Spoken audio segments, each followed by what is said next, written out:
नमस्कार दोस्तों, स्वागत है आपका हमारे चैनल ज्ञान लो में।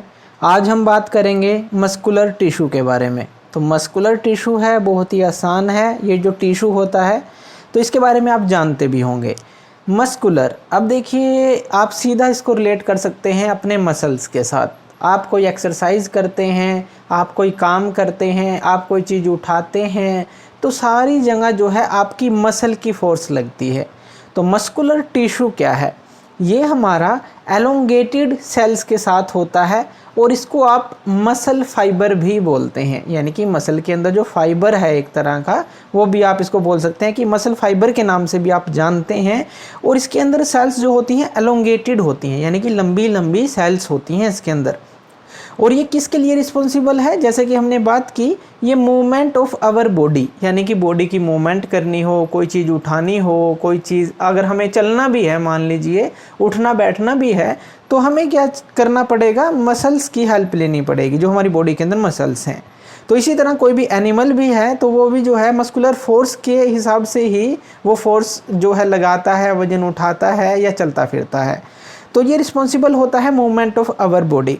अब मसल जो है उसके अंदर स्पेशल प्रोटीन होते हैं। अब जैसा कि हम बोलते हैं कि कई बार आप अगर जिम में भी जाते हैं तो आप प्रोटीन लेते हैं ताकि जो है अपने मसल्स को गेन कर सकें। तो इसी तरह से मसल के अंदर कुछ स्पेशल प्रोटीन्स होते हैं जिनको हम कॉन्ट्रैक्टाइल बोलते हैं। अब जो ये कॉन्ट्रैक्टाइल हैं, जैसा कि नाम दिया गया है कॉन्ट्रैक्ट, यानी कि सिकुड़ना। तो कॉन्ट्रैक्टाइल का क्या मतलब है? जो कि कॉन्ट्रैक्ट होते हैं, जो कि सिकुड़ते हैं और रिलैक्स होते हैं, जिससे क्या होता है? मूवमेंट होती है। जैसे अपने बाजू को आप सीधा करें और ऊपर उठाएं तो आपको लगेगा कि कॉन्ट्रैक्शन ऑफ मसल जो है वो होती है बाजू के अंदर, आप देख सकते हैं।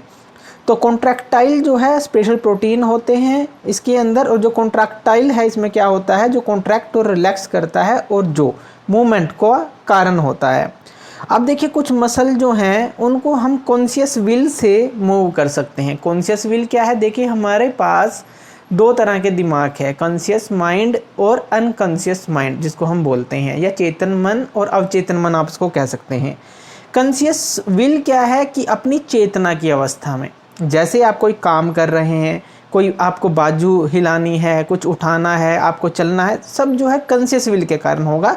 यानी कि अपने अंगों को आप जो है अपनी मर्जी से काम करवा रहे हैं। इनको हम वॉल्यूंटरी मसल्स भी बोलते हैं। लेकिन कुछ इस तरह के हमारे पास जो है, अगर हम अनकॉन्शियस विल की बात करें, जैसे हमारा दिल है, वो अपने आप धड़कता रहता है, आप उसको कोई ऑर्डर नहीं पास कर रहे, वो लाइफ टाइम धड़कता रहता है।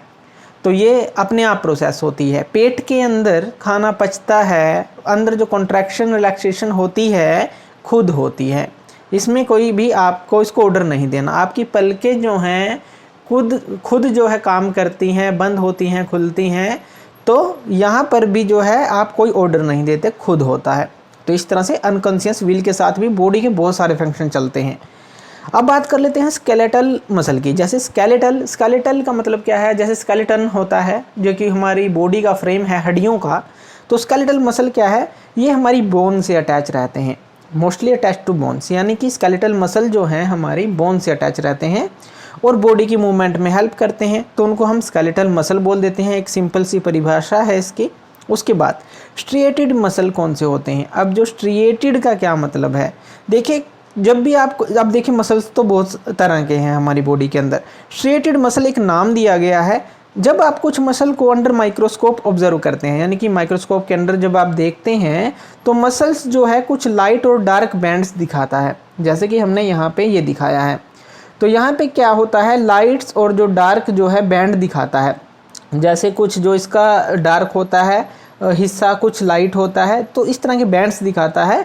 तो उसको हम स्ट्रिएटेड मसल बोल देते हैं कि अल्टरनेट, यानी कि एक लाइट एक डार्क, एक लाइट एक डार्क, इस तरह के बैंड दिखाता है, तो उसको स्ट्रिएटेड मसल बोल दिया जाता है। एक सिंपल सा नाम वैसे दे दिया।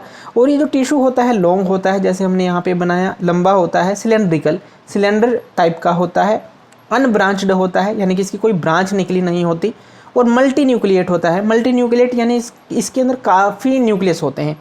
जैसे अगर यहाँ पे बात करें, ये भी न्यूक्लियस है, ये भी न्यूक्लियस है, ये भी न्यूक्लियस है, मल्टी न्यूक्लिएट ये होता है। तो तो इस तरह से लॉन्ग, सिलेंड्रिकल, अनब्रांच्ड और मल्टी न्यूक्लिएट ये होता है। इनवॉल्यूंटरी मूवमेंट की बात कर लेते हैं। जैसे वॉल्यूंटरी की हमने बात की कि अपनी मर्जी से जो हमने काम किए, अपने जो अंग हैं उनको हिला सकते हैं। इनवॉल्यूंटरी मसल्स भी होते हैं, जैसे कि एलिमेंट्री कनाल के अंदर, यानी कि माउथ से जब आप खाना खाते हैं तो वो पचता है, और इस तरह से जो सारी प्रोसेस होती है वो खुद ब खुद होती है, आप उसको कोई ऑर्डर नहीं दे रहे। यानी कि फूड को तोड़ना, एनर्जी के अंदर सारी चीज़ों के अंदर जो प्रोटीन, फैट अलग अलग करना, तो ढेर सारे फंक्शन होते हैं। लीवर का फंक्शन, किडनी का फंक्शन और पेनक्रियाज का फंक्शन, इस तरह से अलग अलग तरह के फंक्शन होते हैं, वो खुद ब खुद होते हैं, आप कोई ऑर्डर पास नहीं करते। कॉन्ट्रैक्शन और रिलैक्सेशन होना ब्लड वेसल का, जो ब्लड वेसल हैं उनमें से ब्लड फ्लो करता है या कहीं की ऑक्सीजन को ट्रांसपोर्ट करता है, तो वो खुद ब खुद करता है, आप उसको कोई ऑर्डर पास नहीं करते कि इस सेल के पास इतनी ऑक्सीजन जानी चाहिए या इतनी नहीं जानी चाहिए, ये खुद ब खुद होता है।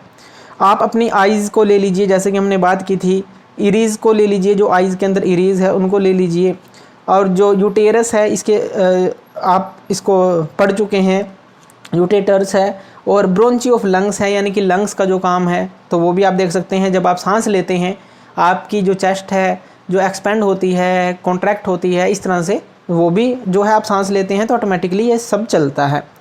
ये जो सेल्स होते हैं ये पॉइंटेड एंड्स की होती हैं। अगर हम स्मूथ सेल की बात करें, उनकी बात कर रहे हैं, और यूनी न्यूक्लिएट होती हैं। यूनी यानी कि एक ही न्यूक्लियस होता है, जैसे कि हमने यहाँ पे शो की है। ये जो हैं देखिए पॉइंटेड एंड हैं, और इनकी जो शेप होती है, अगर हम बात करें, एक स्पिंडल की शेप होती है, इस तरह की स्पिंडल की शेप, पॉइंटेड एंड है, और बीच में जो है यूनी न्यूक्लिएट, यानी कि न्यूक्लियस जो है सिर्फ जो है एक इसके अंदर है, तो यूनी न्यूक्लिएट होते हैं, तो यूनी न्यूक्लिएट आप इसको बोलते हैं। तो ये है हमारा कि जो हमारा इस तरह की स्पिंडल शेप होती है, तो न्यूक्लियस होता है। अब देखिए इसके अंदर जो है, आप इनको अनस्ट्रेन्ड मसल भी बोल सकते हैं, यानी कि अनस्ट्रेन्ड यानी कि इनके बीच में कोई स्ट्रेन नहीं होता, कि खिंचाव नहीं होता, इनको ये भी आप बोल सकते हैं। तो ये हो गया हमारा यूनी न्यूक्लियस, और इस तरह की शेप हो गई। अब देखिए हार्ट के मसल की बात कर लें, इनको हम कार्डियक मसल भी बोलते हैं, इनको नाम दिया गया है, यानी कि दिल से संबंधित मसल। तो हार्ट मसल जो है वो रिदमिक कॉन्ट्रैक्शन और रिलैक्सेशन दिखाता है, यानी कि आपका जो हार्ट है वो हर टाइम ब्लड को पंप करता रहता है। आप चाहे सो रहे हों, चाहे जाग रहे हों, या लाइफ में कोई भी काम कर रहे हों, उसके अकॉर्डिंग ये पंप करता रहता है जो हार्ट है, हार्ट के मसल जो हैं, यानी कि एक तरह की रिदमिक जो है आप सुन भी सकते हैं। जो डॉक्टर हैं जब वो सुनते हैं आपकी दिल की धड़कन, तो उसका यूज़ करके आप सुन भी सकते हैं, या इस तरह से भी अगर आप शांति में बैठे तो सुन सकते हैं। एक रिदमिक, एक रिदम के साथ ये चलता है, थ्रू आउट लाइफ चलता है, पूरी लाइफ ये चलता है। और हार्ट सेल जो होती हैं वो सिलेंड्रिकल होती हैं, ब्रांच्ड होती हैं और यूनी न्यूक्लिएट होती हैं। तो इनमें जो हार्ट सेल में ये होता है, तो इस तरह की ये सेल्स होती हैं। तो मस्कुलर टिश्यू जो है मेनली क्या है, अगर आप इसको इसका एक निचोड़ निकालें, मसल से रिलेटेड है। आप कोई भी मूवमेंट करते हैं तो मस्कुलर टिश्यू के कारण ही हो पाती है। इसके अंदर दो तरह की चीज़ें आप ले सकते हैं, कॉन्शियस विल और एक आपकी अनकॉन्शियस विल, या फिर कॉन्शियस विल को अगर आप कह दें वॉलंटरी मसल हैं इसके अंदर, और दूसरे इनवॉलंटरी मूवमेंट हैं या फिर मसल्स हैं। यानी कि वॉलंटरी अपनी मर्जी से आप अपने अंगों को काम करवाते हैं, इनवॉलंटरी मतलब अपने आप वो काम होते हैं। आपकी बॉडी के अंदर बहुत सारे ऐसे काम हैं जो खुद ब खुद होते हैं। तो ये था हमारा मस्कुलर टिश्यू। Thank you.